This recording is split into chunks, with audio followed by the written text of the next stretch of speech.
कैसे हो बच्चों? सब बढ़िया एकदम ठीक।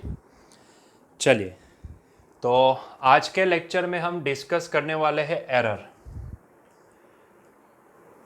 बच्चों, जब भी एरर वर्ड आता है ना तो उसके पीछे कहीं ना कहीं यहाँ पे डाउट जुड़ जाता है कि क्या हमने जो मेजरमेंट लिया था क्या वो सही है।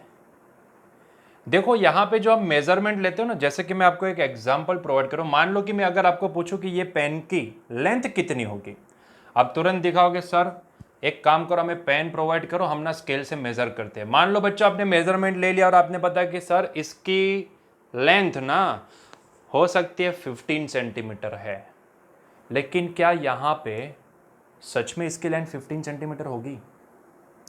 क्या आपने इतना एक्यूरेसी से आंसर दे दिया कि वो 100% 15 सेंटीमीटर ही है? सर एक काम करो, 14 पॉइंट समथिंग मान लो, या फिर 15 पॉइंट समथिंग, थोड़ा ऊपर थोड़ा नीचे। आई बात, थोड़ा ऊपर थोड़ा नीचे, ठीक है। चलिए बच्चों, एक चीज यहां पे ध्यान से समझो। जो भी हम मेजरमेंट लेते हैं ना, यहां पे हमारे पास किसी भी ऑब्जेक्ट का जिसका हम मेजरमेंट लेने वाला है, या फिर बोलेंगे किसी भी फिजिकल क्वांटिटी का ना, हमारे पास दो वैल्यू आएगी। हर एक फिजिकल क्वांटिटी की दो वैल्यू होती है। सर ये क्या बोल रहे हो, दो वैल्यू मतलब क्या?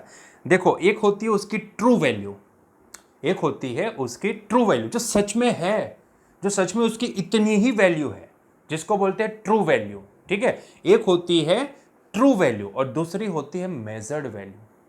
क्योंकि मेजर कौन करता है? हम लोग, हम ही तो एक्सपेरिमेंट करते हैं, हम ही तो मेजरमेंट लेते हैं, ठीक है। तो एक होती है ट्रू वैल्यू जो सच में उसकी वैल्यू है। अगर मैं इसकी मेजरमेंट निकालूं तो सच में अगर एकदम परफेक्टली इसका आंसर प्रोवाइड करो, साइंटिफिक सारे जो भी रूल्स मुझे यहां पे फॉलो करने वो सारे फॉलो कर दिए, एकदम सटीक मुझे आंसर देने वाला मैंने इंस्ट्रूमेंट यूज किया, तब जाके मुझे ना इसकी ट्रू वैल्यू मिली, ठीक है। मान लो कि वो एग्जिस्ट है, वो एग्जिस्ट करती है, लेकिन क्या जरूरी है कि अगर मैं आपको बोलूं तो आप भी इसका मेजरमेंट उसी तरह कैसे लोगे? मैंने यहां पे मिलीमीटर को भी यहां पे कंसीडर किया, अरे माइक्रोमीटर रेंज को भी यहां पे कंसीडर किया, और फिर मैंने इसका मेजरमेंट लिया उसकी लेंथ का। आप क्या करोगे? स्केल से मेजरमेंट लोगे, और वो स्केल होगी सेंटीमीटर रेंज वाली, या फिर ज़्यादा से ज़्यादा उसमें मिलीमीटर वाली होगी, ठीक है। उससे ज़्यादा तो हो ही नहीं सकती स्केल में, हमारी जो नॉर्मल स्केल आती है वो, ठीक है। तो कहीं ना कहीं वहाँ पे एरर है, कहीं ना कहीं आपका जो मेजरमेंट होगा उसमें कुछ तो एरर होगी। आपका जो मेजर वैल्यू होगा वो कहीं ना कहीं मेरे रीडिंग से थोड़ा डिफरेंट होगा, यस और नो। और बच्चों यही को तो बोला जाता है एरर। मेरा रीडिंग जो भी था मैंने बोल दिया कि ये ट्रू वैल्यू है, मैंने साबित कर दिया कि इसकी ट्रू वैल्यू इतनी है, ठीक है। माइक्रोमीटर, अरे नैनोमीटर रेंज तक चले जाओ, वहां तक मैंने रीडिंग ले लिया, सब कुछ मिला के मैंने आंसर दिया कि भाई इसकी ट्रू वैल्यू इतनी है। और आपने भी मेजरमेंट लिया, आपने किससे मेजरमेंट लिया? आपने स्केल से मेजरमेंट लिया, और आपने मुझे आंसर किया कि भाई इतनी आई, हमारा मेजर्ड वैल्यू ये आया, ठीक है। तो कहीं ना कहीं वो वैल्यू, मेरी वैल्यू जिसको मैंने इसका ट्रू वैल्यू बोला, उससे डिफर कर जाएगी, जिसको बोला जाता है एरर, ठीक है। जितना डिफर कर गई उसको बोला जाता है एरर। मतलब कि अगर एरर की डेफिनेशन देखें तो uncertainty in the measurement is called the error, ठीक है। अभी देखो यहाँ पे बहुत ही इंपॉर्टेंट चीज जो आपको समझनी है, यहाँ पे हम कौन सा डिवाइस यूज करते हैं मेजरमेंट के लिए, ये मैटर बहुत करता है, ठीक है। ये बहुत ही मैटर करता है। देखो, मैंने बता दिया कि किसी भी फिजिकल क्वांटिटी का ना दो वैल्यू आता है, एक तो ट्रू वैल्यू आता है, दूसरा मेजर्ड वैल्यू होता है, ठीक है। मेजर्ड वैल्यू जो हम मेजर करते हैं, हो सकता है कि आप एक स्केल यूज करो एक प्रकार की, मैं कोई दूसरी प्रकार की स्केल यूज करूं, ठीक है। हो सकता है तो मेरे और आपके रीडिंग में थोड़ा चेंजेस आ जाए। तो कहीं ना कहीं यहां पे ना बात ये आती है कि हम क्या ट्रू वैल्यू को अचीव कर पाए? ये तो पॉसिबल ही नहीं है। बात यह आती है कि आप कितना एक्यूरेट आंसर दे पाए, ये बहुत ही इंपॉर्टेंट होता है, ठीक है। यहां पे जब भी एरर पढ़ते हैं ना, तो यहां पे दो और टर्म यहां पे हमें पढ़ने में आती है, that is called, one is the accuracy and second one is the precision, ठीक है। तो दोनों का मीनिंग क्या है? ये बहुत ही सिंपल है, लेकिन समझने के लिए बहुत ही इंपॉर्टेंट है। एरर तो आनी ही है, क्योंकि कहीं ना कहीं हमारी मेजर्ड वैल्यू हमेशा ट्रू वैल्यू से डिफर करने वाली है, ठीक है। कभी भी हम उसको ट्रू वैल्यू की तरह डायरेक्टली ट्रू वैल्यू को अचीव नहीं कर पाएंगे। It is little bit difficult, very difficult बोलो, लिटिल बिट क्यों, सबसे ज़्यादा डिफिकल्ट यही है कि ट्रू वैल्यू को अचीव कर पाना, ठीक है, इसकी जो ट्रू वैल्यू है उसको मेजर कर पाना। हाँ हो सकता है, लेकिन उसके लिए जिस तरीके से इसका मेजरमेंट लिया गया था ना ट्रू वैल्यू निकालने के लिए, वो सारा तरीका आपको फॉलो करना पड़ेगा। फिर ऐसा नहीं चलता है कि आपने स्केल से मेजरमेंट कर दिया, वहाँ पे साइंटिस्टों ने बहुत सटीक से नैनोमीटर रेंज तक घुस गए और फिर इसका मेजरमेंट लिया, तब जाके उनको इनकी ट्रू वैल्यू मिली, ठीक है। और आपने क्या किया, एक स्केल से मेजरमेंट ले लिया, ऐसा नहीं चलता है, ये सुनो, उससे काम नहीं हो पाएगा। तो कहीं ना कहीं हम जो मेजरमेंट लेते हैं वहां पे दो और टर्म चिपक जाती है, that is the accuracy and precision. अभी बच्चों इन दोनों में डिफरेंस क्या है, एरर तो समझ में आ सकता है कि भाई एक होगी ट्रू वैल्यू किसी भी मेजरमेंट की और एक होगी मेजर्ड वैल्यू, मेजर्ड वैल्यू हमारे द्वारा लिया गया रीडिंग होगा, और ट्रू वैल्यू जो साइंटिस्टों ने प्रूव किया होगा कि भाई इसकी ट्रू वैल्यू इतनी होनी चाहिए, ठीक है। और हमें बोलेंगे कि भाई एक्सपेरिमेंट करके इसका वैल्यू निकाल के दो और आप मेजर करोगे, आप प्रोवाइड करोगे कि भाई इसकी मेजर्ड वैल्यू ये आई, तो ये होती है मेजर्ड वैल्यू। और मेजर्ड वैल्यू कहीं ना कहीं ट्रू वैल्यू से डिफर कर जाएगी, तो जो जितना डिफरेंस आएगा ना वहां पे दोनों वैल्यू में, उसी को बोला जाता है error. Uncertainty in the measurement is called the error, ठीक है। लेकिन यहां पे दो और वर्ड हमें यहां पे पढ़ाई में आते हैं, that is called the accuracy and precision. Now what is the meaning of accuracy and what is the meaning of precision.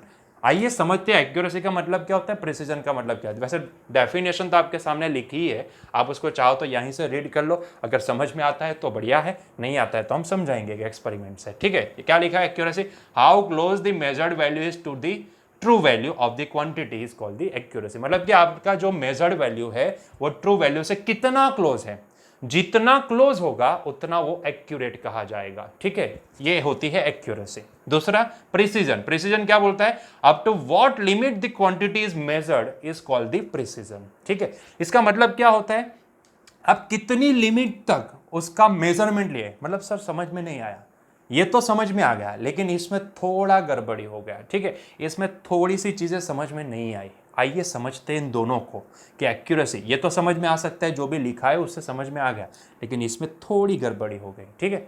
तो समझते हैं, एक एक्सपेरिमेंट लेते हैं, एक मेजरमेंट का एक छोटा सा एग्जाम्पल लेते हैं और फिर इसको ध्यान से समझते हैं, ठीक है। ध्यान से समझना, तो आपको हो सकता है समझ में आ जाए, अरे आ ही जाएगा, डोंट वरी अबाउट इट, अरे इतना भरोसा रखो, समझा देंगे, आपको समझ में आ जाएगा, ठीक है।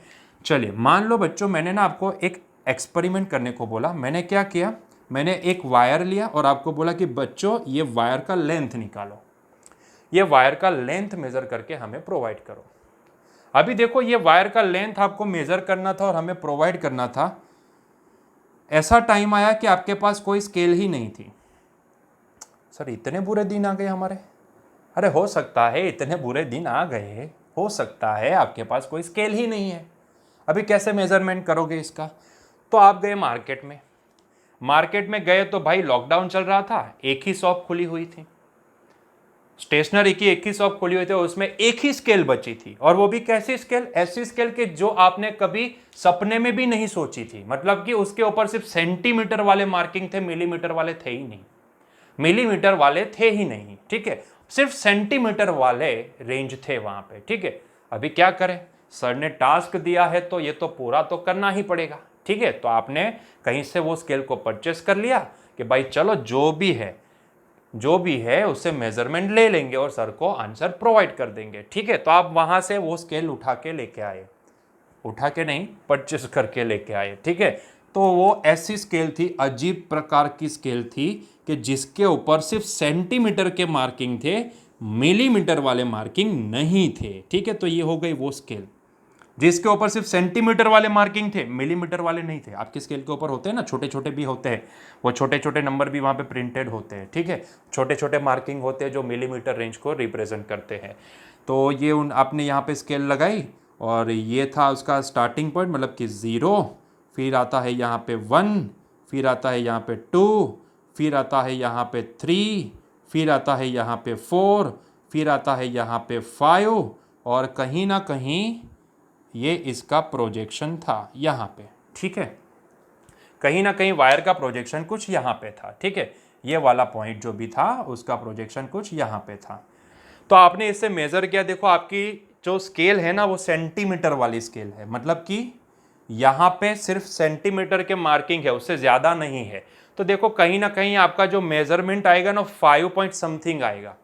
लेकिन मान लो कि आपकी बुद्धि ना भ्रष्ट हो गई, आपने बोला कि भाई मेरे पास स्केल में जो इंडिकेटर है ना उसी को मैं फॉलो करूंगा, मतलब मेरी स्केल दिखा रहे कि भाई ये जो रीडिंग है ना वो रीडिंग 5 पॉइंट समथिंग होने चाहिए, लेकिन 5 से नजदीक है। ऊपर क्या है मुझे नहीं पता, इसके बाद सीधा नंबर क्या है, इसके बाद सीधा नंबर है मेरे पास 6, 5 के बाद 6, और बीच में जो भी है वो नंबर मिसिंग है, वो सारे जो मार्किंग होते हैं ना मिलीमीटर वाले है ही नहीं। तो आप क्या बताओगे, अरे यार छोड़ो ना, सर को जल्दी से फोन करके बोल देते हैं कि सर आपने जो टास्क दिया था ना, हाँ वो वायर ना रफली अप्रोक्सीमेटली रीडिंग क्या आया इसका, अप्रोक्सीमेटली आया 5 सेंटीमीटर। ठीक है, आपने आंसर दे दिया 5 सेंटीमीटर, हमने भी एक्सेप्ट कर लिया कि ठीक है चलो बच्चे आपने 5 सेंटीमीटर दिया, बहुत बढ़िया, बहुत ही बढ़िया, ठीक है 5 सेंटीमीटर सही है। चलो, तो आपने सेंटीमीटर वाली एक स्केल मेजर की, परचेज की, उससे मेजरमेंट लिया तो आपका वैल्यू क्या आया, 5 सेंटीमीटर आया। ठीक है, आपने देखो ये वाली सेंटीमीटर वाली रेंज है, वो मिलीमीटर दिखा ही नहीं रही है, तो हम कैसे मेजर कर पाए। ठीक है,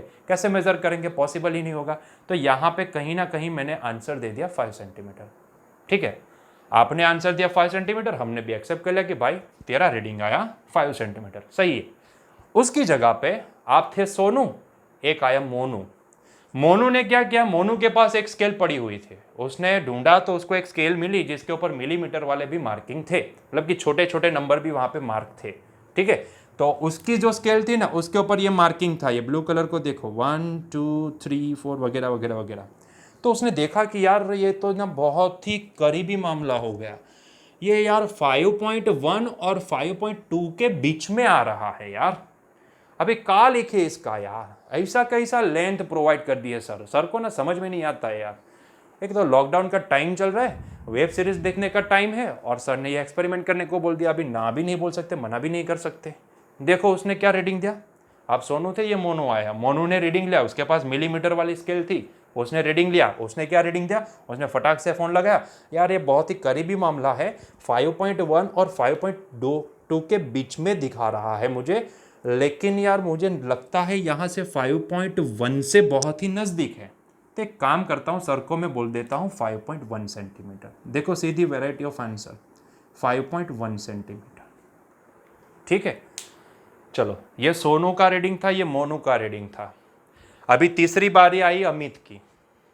अमित थोड़ा साणा बंदा था, उसने बोला कि यार न तो मैं 5.1 बोलूंगा न तो मैं 5.2 बोलूंगा, मैं इसका आंसर क्या प्रोवाइड करूंगा। उसने मुझे फ़ोन करके बताया कि सर मेरा जो रीडिंग आया ना वो रीडिंग आया 5.15 सेंटीमीटर। ठीक है, तो उसने आंसर क्या दिया, 5.15 सेंटीमीटर। बहुत ही बढ़िया, बहुत ही बढ़िया। तो ये 3 बच्चे थे, सोनू मोनू अमित, तीनों ने हमें आंसर दे दिया। ठीक है, हमने जो टास्क दिया था उन्होंने कंप्लीट किया, उन्होंने हमें आंसर दिया, कुछ ये आंसर निकला। और जब बच्चों मैंने इसका ट्रू वैल्यू डिस्क्लोज किया तो आप देखो कितना रीडिंग किसका सही था किसका गलत था। हमने इसका जो मेजरमेंट किया था तो हमें ट्रू वैल्यू कुछ इतना मिला था, इट इज 5.1325 सेंटीमीटर।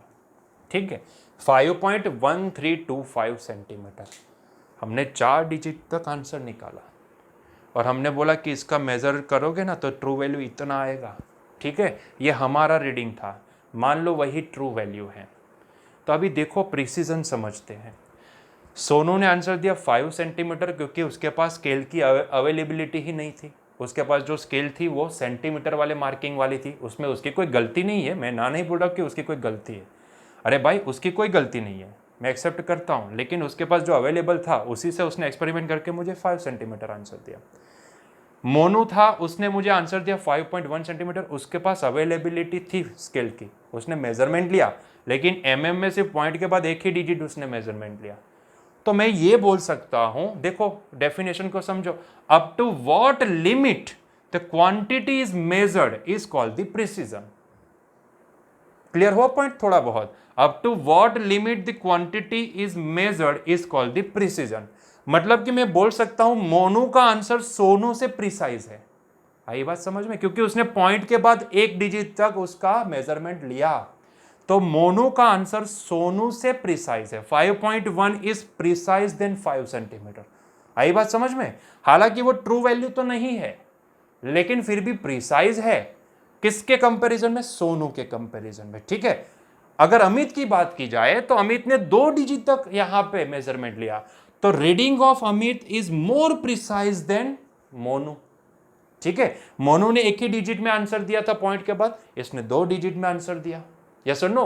तो आई बात समझ में? अभी प्रिसीजन क्या होता है, जितनी limit, up to what limit the quantity is measured. आप 3 डिजिट, पॉइंट के बाद 3 डिजिट तक मेजरमेंट लो, 4 डिजिट तक मेजरमेंट लो, 5 डिजिट तक मेजरमेंट लो, दूर दूर तक प्रिसाइज रीडिंग को ट्रू वैल्यू से या फिर एक्यूरेसी से कोई लेना देना नहीं है।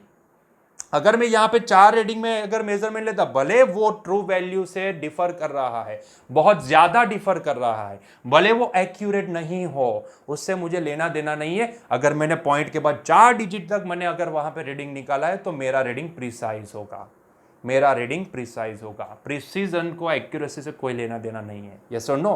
दैट डजंट मैटर कि अगर वो रीडिंग एक्यूरेट है तो ही प्रिसाइज बोला जाता, ऐसा नहीं है। आप पॉइंट के बाद कितने लिमिट तक आप उसको एक्सटेंड कर पाते हो, मतलब कितने लिमिट तक आप उसका रीडिंग ले पाते हो, उसको बोला जाता है प्रिसीजन। आई बात समझ में? पॉइंट बहुत ही सिंपल है यार, समझने की कोशिश करो यार। ये क्या बोल रहा है? ये बोल रहा है up to what limit the quantity is measured, that is called precision. इसको एक्यूरेसी लेना देना नहीं है। ठीक है, तो मैं ये बोल सकता हूं कि अमित का रीडिंग मोनू के रीडिंग से मोर प्रिसाइज है, मोनू का रीडिंग सोनू के रीडिंग से प्रिसाइज है। यस और नो? जितने डिजिट बढ़ाते जाओगे उतना आपका रीडिंग का प्रिसीजन बढ़ता जाएगा। ठीक है, तो आई होप सो कि अभी ये पॉइंट आपको क्लियर हुआ कि प्रिसीजन क्या होता है। बाकी एक्यूरेसी की बात करें तो आप बता सकते हो, अगर कोई रीडिंग 5.1325 के करीब करीब आ जाए, नजदीक नजदीक आ जाए, जैसे कि 5.15, थोड़ा ज्यादा तो हुआ लेकिन फिर भी हम बोल सकते हैं कि हाँ एक्यूरेसी के नजदीक हो सकता है। अगर मेरा कोई रीडिंग है 5 पॉइंट, यहाँ पे 13 लिखा है, तो मैं लिखूं भाई 1235, तो वो एक एक्यूरेट रीडिंग माना जाएगा क्योंकि वो हमारा ट्रू वैल्यू से करीब करीब है। यस और नो? तो ये चीज आपको यहाँ पे नोटिस करनी है कि प्रिसाइज वैल्यू को एक्यूरेसी से कोई लेना देना नहीं है। यस और नो? कभी भी ये मत सोचिएगा कि एक्यूरेट रीडिंग ही प्रिसाइज होता है। एक्यूरेट रीडिंग प्रिसाइज इसलिए बोल सकते हैं, बोलना हो तो इसलिए बोल सकते हैं क्योंकि ऑलरेडी ट्रू वैल्यू में अगर जितने डिजिट है उतने डिजिट में अगर हमने वहां पे आंसर निकाला है तो हो सकता है कि वो प्रिसाइज हो पाए। ठीक है, क्योंकि उतने डिजिट तक हम जितने मैक्सिमम डिजिट तक जाएंगे, फिर भले वो एक्यूरेट हो कि ना हो, हमें लेना देना नहीं है।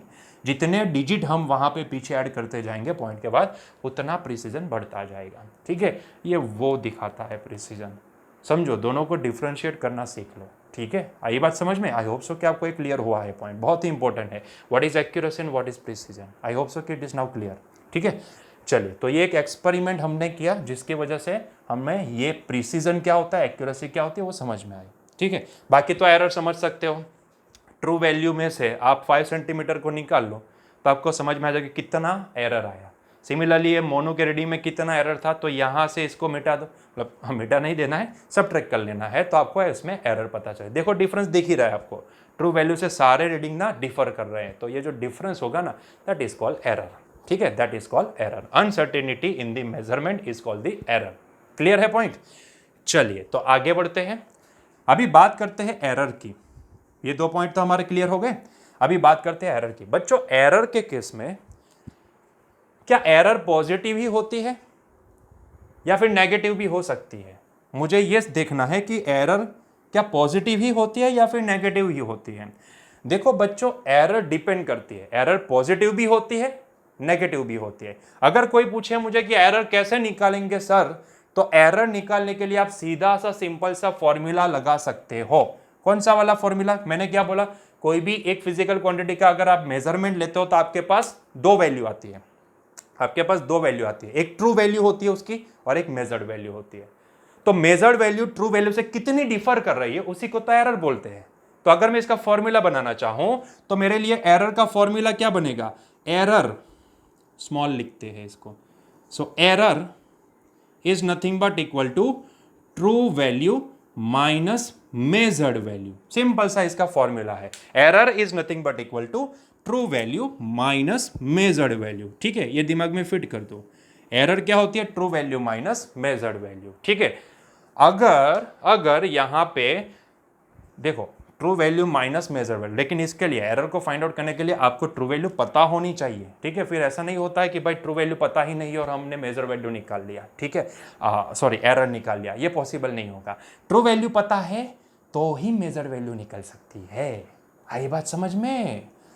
अरे यार सन्नाटो, देखो देखो देखो, टीवी माइनस एमवी करोगे तभी तो एरर मिलेगी। तो at least for that point of view you should know the value of TV. Sir TV का मतलब टेलीविजन? अरे यार कहाँ कहाँ चले जाते हो भाई, यहाँ पे फोकस करो ना। TV minus MV, true value में से मेजर वैल्यू को सब्ट्रैक्ट कर दो। ठीक है, चलिए आते हैं कब एरर पॉजिटिव होगी, कब एरर नेगेटिव होगी। आइए देखते हैं बच्चों। मान लो कि मेरी जो मेजरमेंट आया ना वो ट्रू वैल्यू से ज्यादा आया। एज फॉर द एग्जाम्पल, मेरे पास एक वेइंग स्केल है और वो स्केल ना उसका कैलिब्रेशन बिगड़ गया है। मतलब कि अभी वो मुझे ना जो 0 से स्टार्ट होना चाहिए वो अभी ना 10 से स्टार्ट हो रहा दिख रहा है, 10 से। ठीक है, मतलब पहले से वो ना 10 के ऊपर रीडिंग दिखा रहा है, कुछ भी उसके ऊपर नहीं है, फिर भी कोई वेट उसके ऊपर नहीं है, फिर भी वो मुझे 0 से स्टार्ट ना करके सीधी सुई इसकी 10 से स्टार्ट हो रही है। तो इसका मतलब ये होगा कि अगर मैं यहाँ पे मेरा वेट मेजर करूंगा ना तो मुझे पहले से ही यहाँ पे 10 kg ज्यादा दिखा रहा था, तो मेरा वेट मान लो कि आया 90 kg, तो उसके हिसाब से मैं बोल सकता हूं कि भाई मेरा वेट होना चाहिए 80 kg। ये सुनो, तो ये हो गई मेरी ट्रू वैल्यू। कहीं ना कहीं मेरा जो वेट एक्चुअल में है वो 80 kg होगा, लेकिन due to this calibration error, इसको ना जीरो एरर बोला जाता है। ये जो हम लिखे ना यहाँ पे 0 से नहीं स्टार्ट करके 10 से स्टार्ट किया, तो इसको बोला जाता है zero error. It is called zero error. ये एक अलग एक कैटेगरी है जीरो एरर की। अगर किसी मशीन का कैलिब्रेशन चेंज हो चुका है और वो 0 से ना स्टार्ट किए, वो किसी और डिजिट से स्टार्ट करता है रीडिंग को शो करना, तो उसको बोला जाता है जीरो एरर। बच्चों ये जीरो एरर निकालना पॉसिबल है। अगर वेइंग मशीन में जीरो एरर है मतलब कि वो 0 से स्टार्ट नहीं कर रहा है, किसी और डिजिट से आपको रीडिंग दिखा रहा है, मतलब कि पहले से वो आपको इतना डिजिट 0 की जगह पे पहले से कुछ डिजिट दिखा रहा है, तो इसका मतलब ये होता है कि इसके कैलिब्रेशन में प्रॉब्लम है। अब उसको चेंज कर दो, नीचे से सेट कर दो, तो 0 पे लेके आओ, तो ये एरर रिजोल्व हो सकती है। बहुत ही सिंपल तरीके से रिजोल्व हो सकती है। तो ऑलवेज कीप इट माइंड, इसको बोला जाता है जीरो एरर, और zero error can be resolve easily. इसको इजीली रिजोल्व कर सकते हैं। ठीक है, कई बार आता है जीरो एरर का प्रॉब्लम आ जाता है। जीरो एरर का हमारे एनसीईआरटी में भी एक एग्जांपल है जिसमें जीरो एरर के रिलेटेड कुछ बातें की गई है। एक क्लॉक वाला, एक टाइम वाला एक एग्जांपल है, सॉल्व एग्जांपल है, देखेंगे यहीं पे सारी चीज़ें देखेंगे, डोंट वरी अबाउट इट। यहाँ पे एनसीईआरटी भी देखेंगे पूरा थियरी के साथ, और उसके साथ साथ उसकी एक्सरसाइज भी देखेंगे, डोंट वरी अबाउट इट। ठीक है, चलिए, तो यहाँ पे पहले से वो 10 दिखा रहा है, तो इसको बोला जाता है जीरो एरर। तो मुझे यहाँ पे इसने वेट कितना दिखाया, 90 kg। बच्चों ये हुई मेरी measured value, it is my measured value. ठीक है, ये मेरी मेजर्ड वैल्यू हुई। हालांकि ट्रू वैल्यू क्या होनी चाहिए मेरा एक्चुअल वेट क्या होगा, 80 kg। तो क्या कहीं ना कहीं मैं ये बोल सकता हूं कि मेरा मेजरमेंट जो है ना वो ट्रू वैल्यू से ज्यादा आया। ठीक है, मेरा मेजरमेंट जो है ट्रू वैल्यू से ज्यादा आया। जब कभी भी ट्रू वैल्यू से मेजर्ड वैल्यू ज्यादा आएगी तब आपको एरर नेगेटिव दिखेगी। यस नो, तब आपको एरर नेगेटिव दिखे, कुछ ज्यादा शो कर रहा है। देखो अलग अलग बुक में अलग अलग नोटेशन है एरर के लिए। कहीं कोई किताबों में एमवी माइनस टीवी चलता है, कहाँ पे टीवी माइनस एमवी चलाते हैं। ठीक है, डिपेंड करता है। यहाँ पे आपको डिपेंड करना, आपको देखना है कि आप कौन सा फॉर्मूला, उस हिसाब से आप क्या देख रहे हो। ठीक है, तो नॉर्मली हम क्या करते हैं, ट्रू वैल्यू में से मेजर्ड वैल्यू को सब्ट्रैक्ट करते हैं। ठीक है, तब हमें एरर मिलती है। तो यहाँ पे मेजर्ड वैल्यू इतना आया और ट्रू वैल्यू हमारे पास इतना है।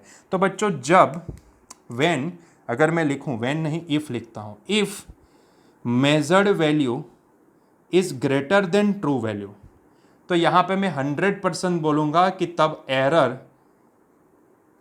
Is positive, sorry it is negative. Error क्या आएगी, नेगेटिव आएगी। सही है।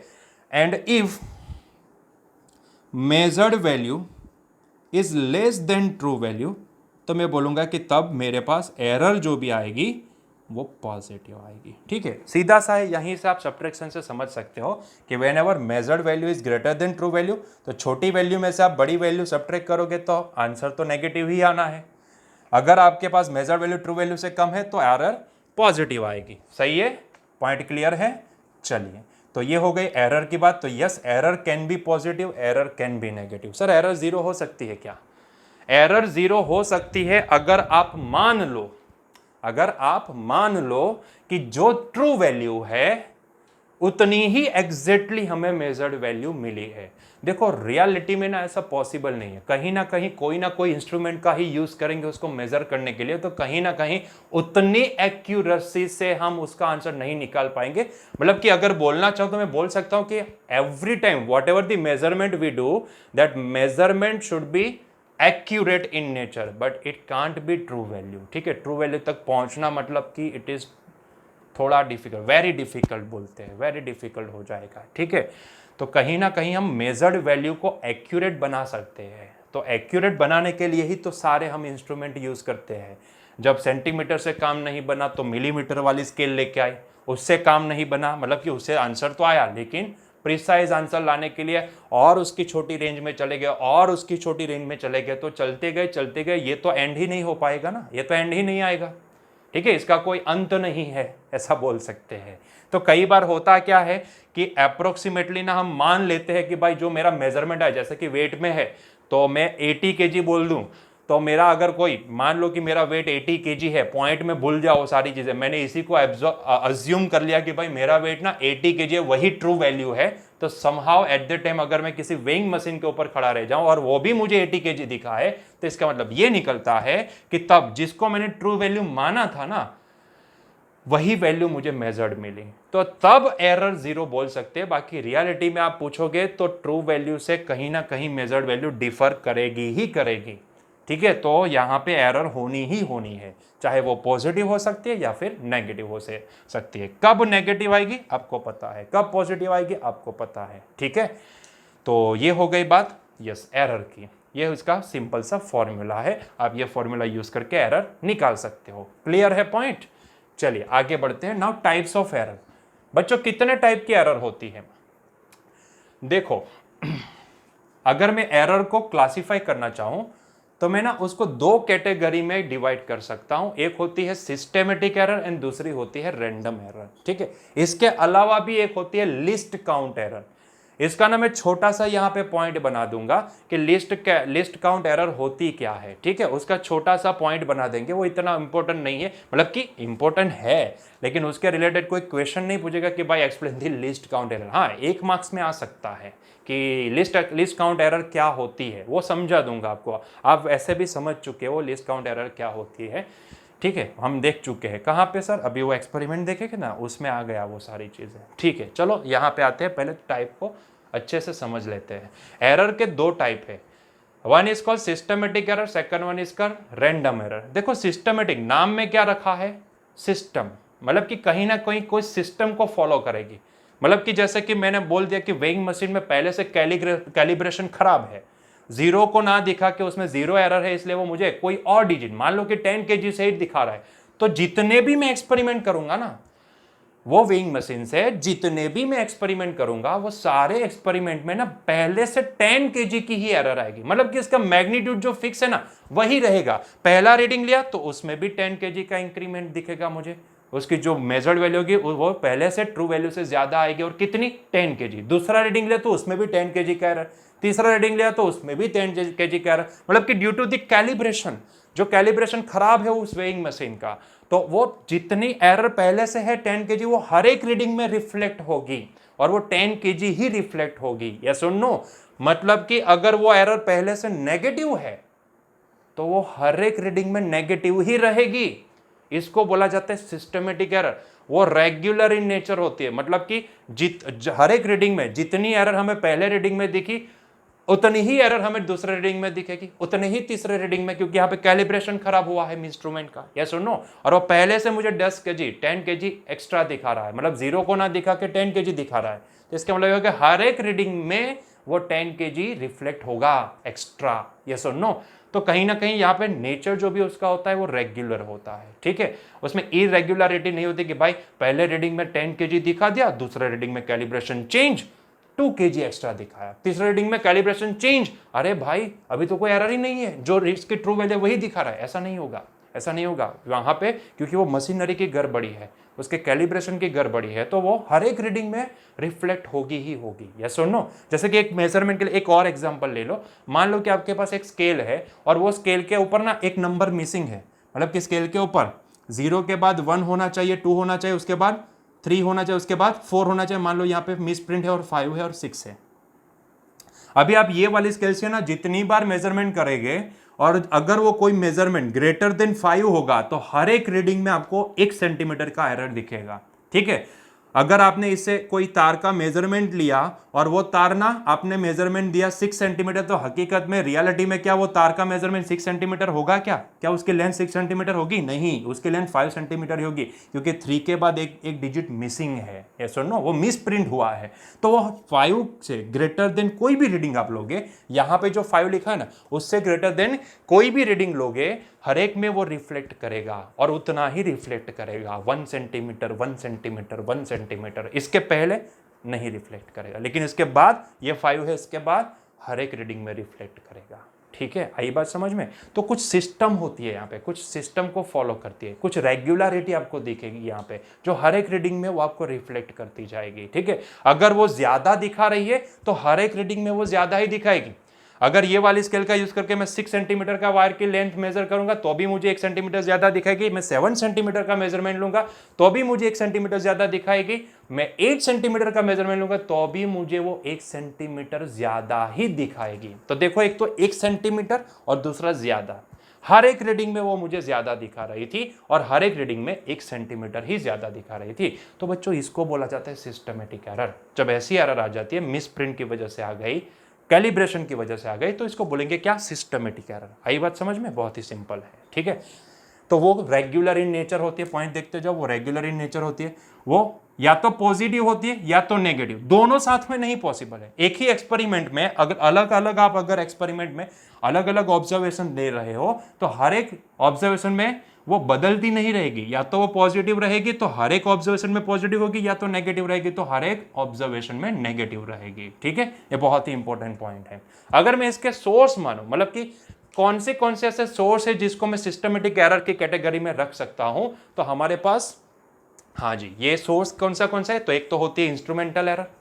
इंस्ट्रूमेंट की गड़बड़ी की वजह से आ सकती है, जैसे मैंने बताया कैलिब्रेशन चेंज हो गया। अगर ये इंस्ट्रूमेंट है तो इसमें मिस प्रिंट हुआ है तो उसकी वजह से वो एरर आएगी, तो इसको बोला जाता है इंस्ट्रूमेंटल एरर। दूसरा सोर्स क्या होता है? दूसरी कैटेगरी क्या होती है? Imperfection in procedure. देखो बच्चों, थर्मोमीटर होता है ना, मेजरमेंट लेते हैं, एनसीईआरटी में एग्जांपल दिया गया है इसका। ठीक है, हम जब भी थर्मोमीटर से टेम्परेचर मेजर करते हैं ना, तो हम ना गलत प्रोसीजर फॉलो करते हैं। डॉक्टर्स क्या बोलते हैं, साइंटिस्ट क्या बोलते हैं? वो बोलते हैं कि भाई अगर आपको टेम्परेचर शरीर का मेजर करना है ना, तो आप जीभ के नीचे, आपकी जो टंग है ना, उसके नीचे थर्मोमीटर को लगाओ और फिर टेम्परेचर मेजर करो। हम क्या करते हैं? बगल में लगा देते हैं, ऐसे लगा दिए और बैठे रहे, टिक टिक का वेट किए। ठीक है, और फिर देखेंगे, ओ हो 98 पॉइंट समथिंग आया, ये तो नॉर्मल टेम्परेचर है। लेकिन अगर वही थर्मोमीटर को अगर आपने मुंह में, टंग के नीचे लगाया होता, तो शायद वो आपको 99 पॉइंट समथिंग दिखाता। वो एक सिम्टम्स दिखाएगा फीवर का। 99 पॉइंट समथिंग है, मतलब कि देयर इज ए फीवर, वो है। लेकिन 98 पॉइंट समथिंग यहाँ पे लगा तो कितना दिखा? 98 पॉइंट समथिंग, मतलब कि आपको फीवर नहीं है। ये तो गलत हुआ ना। इसीलिए डॉक्टर क्या बोलते हैं, भाई थर्मोमीटर के पैकेज के ऊपर भी लिखा होता है, जो पैकेजिंग होता है उसके ऊपर, कि भाई अगर मेजरमेंट लेना है तो टंग के नीचे लगाओ, बगल में मत लगाओ। समझो थोड़ी चीज को। तो आप क्या करते हो? प्रोसीजर फॉलो नहीं करते हो, प्रोसीजर ढंग से फॉलो नहीं करते हो और एरर आ जाती है। जैसे कि यहाँ पे एग्जांपल दिया, 1 डिग्री का डिफरेंस होता है। साइंटिस्ट का मानना है कि ये टंग के नीचे जो टेम्परेचर, वो रियल टेम्परेचर, उसमें और बगल के जो अंदर आप जो यहाँ पे दबा के जो टेम्परेचर लेते हो, उसमें 1 डिग्री का फर्क आता है। यहाँ पे 1 डिग्री कम दिखाता है, जो रियलिटी में ज्यादा होना चाहिए। ठीक है, तो आप प्रोसीजर फॉलो नहीं करते तो उसकी वजह से एरर आ जाए, जिसको बोला जाता है सिस्टमेटिक एरर। ठीक है, तो ये भी एक कोज है, ये भी एक सोर्स है सिस्टमेटिक एरर का। प्रोसीजर फॉलो नहीं किया तो भी एरर आ गई। तीसरी वाली कैटेगरी बहुत ही इंपॉर्टेंट है, पर्सनल एरर। आप ही को रिलेट करेगी पर्सनल एरर। भाई क्या होता है, कई बार आप सीधा देखने को बोलते हैं कि भाई सीधा देख के रीडिंग लो, सीधा देख के रीडिंग लो, लेकिन हम क्या करते हैं? सीधा नहीं देखते, हम टेढ़ा देखते हैं, एंगल पे देख लेते हैं। भाई मैंने वेट किया, मैं वेट कर रहा था, मुझे बोला सीधा देखना है, सीधा देखना, लेकिन मैंने क्या किया? एंगल पे देखा। एंगल पे देखा तो क्या होता है, कई बार ना पैरेलैक्स इफेक्ट की वजह से नंबर शिफ्ट हो जाता है। समझे ना पैरेलैक्स इफेक्ट क्या होती है? मान लो कि मेरा वेट दिखा रहा था, ये सुई यहां से दिखा रहा, सीधा देखे तो ऐसा दिखा रहा था, ये 90 था, सीधा दिखे तो ऐसा दिख रही थी। मैंने जब एंगल से ऐसे देखा, एंगल से देखा, तो मुझे ना ये नंबर, ये कांटा जो भी है ना सुई, वो यहाँ पे शिफ्ट होती नजर आई। मतलब कि मैंने देखा 90.2, तो ये तो गलत हुआ ना रीडिंग। आइडियली क्या था मेरा 90, लेकिन due to the parallax effect मैंने इसको सीधा देखने की जगह पे एंगल पे देख लिया, तो मुझे वही सुई ना एंगल पे दिखी, तो वो 90 को शिफ्ट कर गई और मुझे 90.2 दिखा दिया और मैंने रीडिंग भी लिखवा दिया 90.2 kg। 200 ग्राम वेट ज्यादा दिखाएगा, सोचो 200 ग्राम वेट को कम करना पड़ेगा। तो ये होती है पर्सनल एरर, मतलब कि आपकी गलती है, आप कुछ गलती कर दे तो रीडिंग लेने में सीधा देखने को बोले थे, आपने एंगल पे देख लिया। ऐसा होता है, लेबोरेटरी में कई बार होता है। तो ऐसी एरर को बोला जाता है पर्सनल एरर। क्लियर है ये वाला पॉइंट, पर्सनल एरर क्या होती है? चलिए, बहुत ही बढ़िया। तो ये हो गई सिस्टमेटिक एरर की बातें। तो आ गई बात समझ में सिस्टमेटिक एरर क्या होती है। ठीक है, चलिए आगे बढ़ते हैं। तो दूसरी कैटेगरी में आगे बढ़ते हैं, वो होती है रैंडम एरर। अभी ये रैंडम एरर क्या है? देखो, पहले तो ऐसी एरर के जो रेगुलर नहीं हो, अगर उसका नेचर देखे तो इरेगुलर, कभी भी आ जाती है, कभी भी नहीं है, कभी चली जाती है, आती है जाती है, आती है जाती है। सर क्या है, बस है, ट्रेन है, क्या है? बस है या ट्रेन है या फिर नहीं बोलना है, चलो। सो आती है जाती है, आती रहती है जाती रहती है, ठीक है, ऐसा नहीं है, वेरी करती रहती है, इसको बोलते हैं वेरी करती रहती है। मतलब कि उसकी कोई रेगुलरिटी नहीं है। जैसे कि यहाँ पे मिस प्रिंट हुआ है तो हर एक रीडिंग में आपको रिफ्लेक्ट होगा, यहाँ पे ऐसा नहीं है, कई बार रिफ्लेक्ट ज्यादा हो जाता है, कई बार कम हो जाता है। तो ये इन टर्म्स ऑफ मैग्नीट्यूड बोले या फिर इन टर्म्स ऑफ पोलैरिटी बोले, दोनों केस में वो चेंज करती रहती है, वेरी करती रहती है। कोई रीडिंग में मान लो कि आपने 10 ऑब्जर्वेशन लिए और अगर वहां पे रैंडम एरर आनी है तो वहां पे ना पहले रीडिंग में मान लो पॉजिटिव एरर आई, दूसरे रीडिंग में नेगेटिव भी हो सकती है, तीसरे रीडिंग में वापस पॉजिटिव हो सकती है, चौथे रीडिंग में मान लो पॉजिटिव है, पांचवें रीडिंग मान लो पॉजिटिव है, 6 रीडिंग जब आपने लिया तो मान लो नेगेटिव हो गई, फिर वहां से लेके कंटिन्यू 10 रीडिंग तक मान लो कि नेगेटिव आ गई। मतलब कि एक ही एक्सपेरिमेंट के 10 ऑब्जर्वेशन में कोई ऑब्जर्वेशन में पॉजिटिव रही, कोई एक्सपेरिमेंट में नेगेटिव रही। ठीक है, तो डिपेंड करती है। ठीक है, तो ये वेरिएबल होती है, इरेगुलर होती है, कई बार पॉजिटिव आती है, कई बार नेगेटिव। यहां पे ऐसा नहीं है, यहां पे अगर एक रीडिंग में पॉजिटिव दिखी तो इसका मतलब सारे रीडिंग में पॉजिटिव आएगी।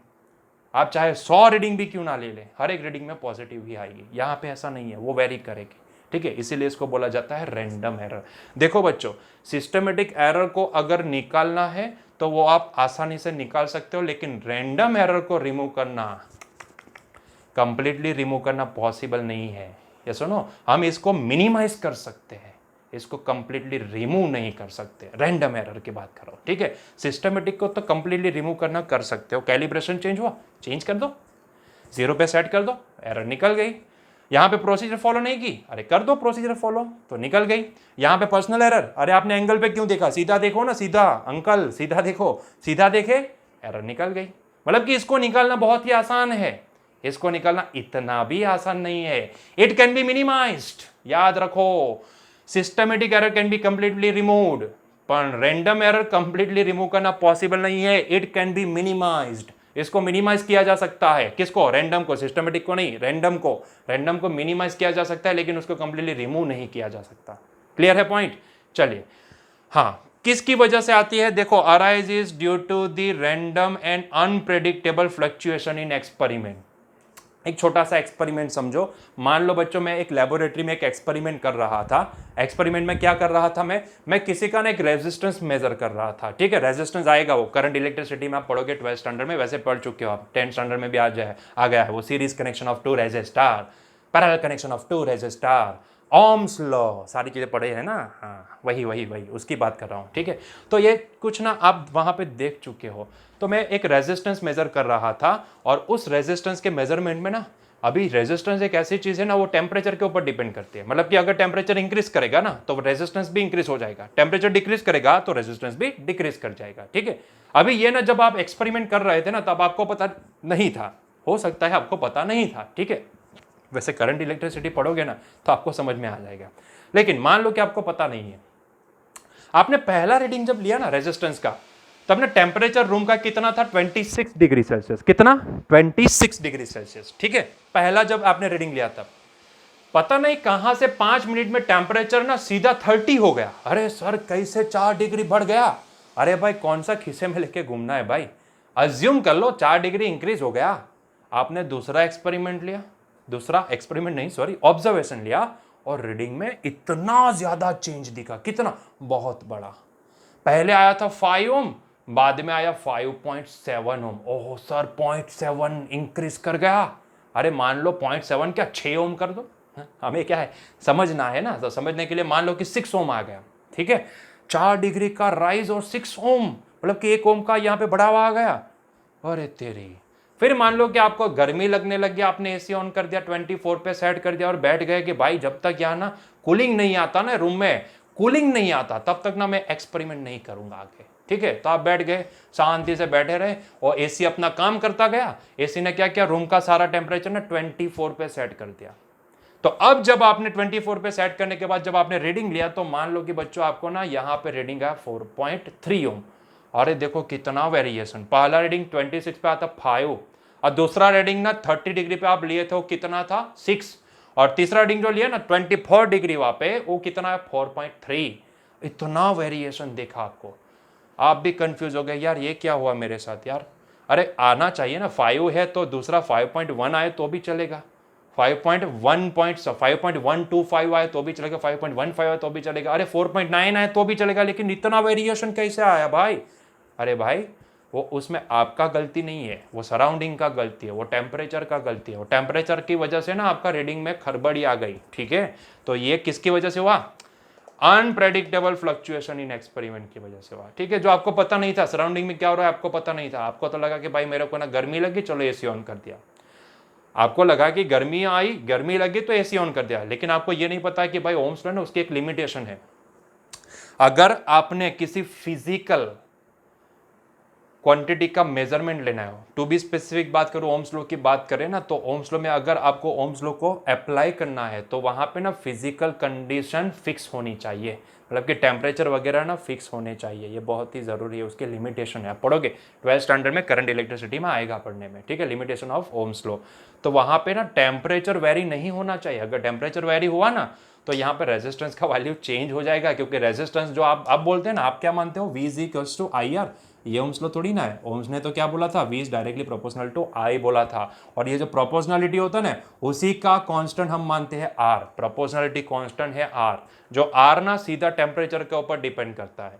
अभी सोचो, आपने बोला कि V सीधा I के प्रोपोर्शनल है, लेकिन मान लो कि कुछ ऐसा हुआ कि जिसकी वजह से R खुद एक इंक्रीज हो गया, जो इंडिपेंडेंट होना चाहिए V और I से, लेकिन वही इंक्रीज कर गया, तो करंट को डिक्रीज होना ही होना है। तो कैसे प्रोपोर्शनलिटी मेंटेन रहेगी, बताओ हमका, कैसे प्रोपोर्शनलिटी मेंटेन रहेगी, नहीं हो पाएगी। ठीक है, तो यहाँ पे एक लिमिटेशन है इसकी कि भाई फिक्स फिजिकल कंडीशन होनी चाहिए, टेम्परेचर में ज्यादा वेरिएशन नहीं आना चाहिए। ठीक है, तो ये बहुत ही इंपॉर्टेंट है।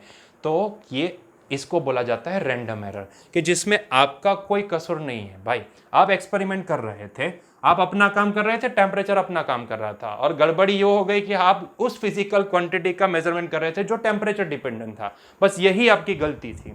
और इसी गलती के कारण क्या हुआ, इसी गलती के कारण भाई आपका रीडिंग ढंग से नहीं आया, बस यही आपकी गलती थी। ठीक है, आई बात समझ में, तो ये हो गई रैंडम एरर।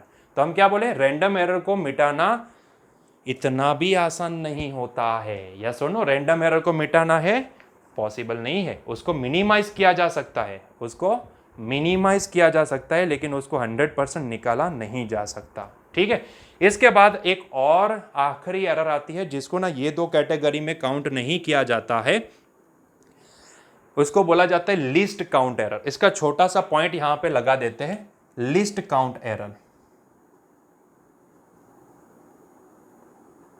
ठीक है, पॉइंट में लिखेंगे सिर्फ लीस्ट काउंट, उसकी वजह से जो एरर यहां पे शो करेगी उसी को बोला जाएगा least count error.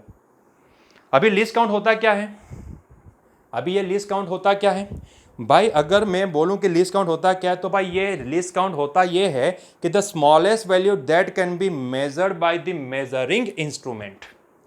This smallest value, जितनी पॉसिबल स्मॉलेस्ट वैल्यू है, वो स्मॉलेस्ट वैल्यू कोई मेजरमेंट इंस्ट्रूमेंट जो आप यूज करते हो कितना स्मॉलेस्ट वैल्यू मेजर कर सकता है, उसको बोला जाता है लीस्ट काउंट। ठीक है, तो smallest value that can be measured by the measuring instrument is called the least count. ठीक है, तो हम इसका डेफिनेशन क्या लिखेंगे लीस्ट काउंट का, the smallest value that can be measured by the smallest value that can be measured by any instrument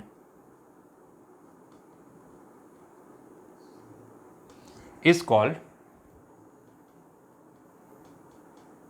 least count, sorry,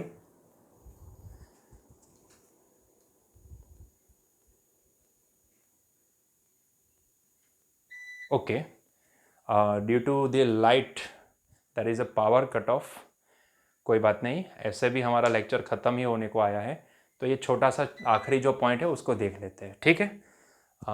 sorry for that. So the smallest value that can be measured by any instrument is called the least count, ठीक है। तो ये जो least count की वजह से जो भी एरर आती है, due to the least count जो भी यहां पे एरर आती है, तो उसको बोला जाता है लीस्ट काउंट एरर। जैसे कि हमने बताया था कि पहले जो हमने जो मेजरमेंट लिया था ना, पहला वाला जो मेजरमेंट लिया था, वो स्केल वाला एग्जांपल याद करो, मैंने एक वायर का लेंथ आपको मेजर करने को बोला था, आया कुछ याद? हमने वायर का एक लेंथ मेजर करने को बोला था, कुछ याद आया? अच्छा, थोड़ा पावर आ गया है तो इसको वापस ऑन कर देते हैं, ठीक है। Sorry for the disturbance, sorry for the inconveniency. हाँ जी, तो हमने वो वायर वाला एक एक्सपेरिमेंट किया था जिसमें बोला था कि वायर का लेंथ मेजर करो, सोनू, मोनू, अमित, याद आया कुछ? उसमें ना देखा था आपने, सोनू के पास ना जो स्केल थी वो सेंटीमीटर की रेंज को मेजर कर सकती थी, ठीक है। तो उसने उस हिसाब से मेजरमेंट लिया, तो उसका आंसर कुछ अलग आया था, जिसमें पॉइंट में कोई आंसर नहीं आता उसका।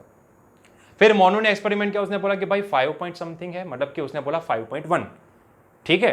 तो जो स्केल थी ना सोनू के पास, वो लिमिटेड थी, उसकी लिमिटेशन थी कि वो ज्यादा से ज्यादा छोटा डिस्टेंस, मतलब कि छोटा मेजरमेंट क्या ले सकती थी, स्मॉल सेंटीमीटर, ठीक है। स्मॉलेस्ट जो भी मेजरमेंट होता था वो क्या ले सकती थी, वो सेंटीमीटर। तो उसकी लिमिटेशन थी, सोनू की जो स्केल थी उसकी लिमिटेशन क्या थी, तो भाई वो सेंटीमीटर से छोटी रेंज को मेजर नहीं कर पाती थी। मोनू ने जो भी यूज की थी स्केल, उसकी भी एक लिमिटेशन थी, उसकी लिमिटेशन क्या थी, वो मिलीमीटर से छोटी रेंज को मेजर नहीं कर पाती थी, ठीक है। तो कहीं ना कहीं किसी इंस्ट्रूमेंट की जो एक हम बोल सकते हैं कि जो उसके पास, इसकी एबिलिटी तो नहीं बोलेंगे, लेकिन उसके पास जो उसकी डेफिशिएंसी है कि इसके आगे की छोटी वैल्यू मेजर नहीं कर पाता है, उसकी एक लिमिटेशन जो भी है कि भाई इसके आगे की वैल्यू, वो इसके आगे छोटी वैल्यू को और मेजर नहीं कर पाता है, उसी को बोला जाता है लीस्ट काउंट। जैसे कि अगर मैं नॉर्मल स्केल की बात करूं तो उसके लिए लीस्ट काउंट की रेंज क्या होगी, 1 mm। वो 1 mm से छोटा डिस्टेंस नहीं मेजर कर पाएगी, ठीक है, वो 1 mm से छोटा डिस्टेंस नहीं मेजर कर पाएगी, उसकी लिमिटेशन है। अगर कोई ऐसी स्केल है जो मीटर स्केल है, तो वो ज्यादा से ज्यादा सेंटीमीटर को मेजर कर सकती है। सेंटीमीटर से अगर कम रेंज को मेजर करने की बात करें तो वो नहीं मेजर कर पाएगी, ठीक है। तो उसको बोला जाता है लीस्ट काउंट। तो उसकी वजह से जो एरर आ जाता है ना, उसको बोला जाता है लीस्ट काउंट एरर। जैसे कि सोनू ने रीडिंग लिया था तो उसका रीडिंग आया था 5 सेंटीमीटर, क्योंकि उसकी स्केल की लिमिटेशन थी, उसकी स्केल ना सेंटीमीटर से छोटी रेंज को मेजर नहीं कर पाती थी, तो उसने रीडिंग दिया 5 सेंटीमीटर। हालांकि रीडिंग क्या था, ट्रू वैल्यू तो 5 पॉइंट समथिंग था, 5.1325 ऐसा कुछ रीडिंग था, यस और नो। तो सोनू के लिए वो 5 सेंटीमीटर कहां और वो 5.1325 कहां, दोनों में डिफरेंस आया कि नहीं आया? आया ना। तो उसकी वजह से वहां पे एरर आ गई। किसकी वजह से? क्या सोनू की गलती थी? नहीं, सोनू की गलती नहीं थी, उसकी स्केल की लिमिटेशन की वजह से आई, ठीक है। उसको बोला जाता है लीस्ट काउंट एरर। क्लियर है? तो आई होप सो कि आपको इतने पॉइंट क्लियर हो चुके हैं। तो बच्चों आज का लेक्चर यहीं पे स्टॉप करते हैं। आज हमने देखा एरर में एक्यूरेसी क्या होती है, प्रिसीजन क्या होती है, एरर किसको बोला जाता है, एरर का फॉर्मूला क्या होता है, पॉजिटिव एरर कब आती है, नेगेटिव कब आती है, टाइप्स ऑफ एरर देखे, सिस्टमेटिक, रैंडम, कब सिस्टमेटिक बोलते हैं, कब रैंडम बोलते हैं, इसको 100% नलीफाई किया जा सकता है, इसको रिड्यूस किया जाता है, मिनिमाइज किया जा सकता है, कंप्लीटली रिमूव नहीं किया जा सकता है। और फिर देखें लीस्ट काउंट एरर, ठीक है। तो आई होप सो कि आपको आपका ये आज का जो लेक्चर था वो आपको पसंद आया होगा। अगर किसी को कोई क्वेश्चन है तो कमेंट में डाल सकते हो, हम देख लेंगे कमेंट में, ठीक है। अगर लेक्चर पसंद आता है तो कंटिन्यू कीजिए, आप सब्सक्राइब कर दिए चैनल को और आगे बढ़ते रहिए। हम यहाँ पे ऐसे ऐसे वीडियो डालते जाएंगे। हम एनसीईआरटी का सारे टॉपिक्स देखेंगे, हम उसके रिलेटेड जो भी एक्सरसाइज है, आपकी बुक की जो एक्सरसाइज है एनसीईआरटी की, वो भी देखेंगे, ठीक है। चलिए, तो यहाँ पे आज का लेक्चर खत्म करते हैं। Till that enjoy your day. Thank you.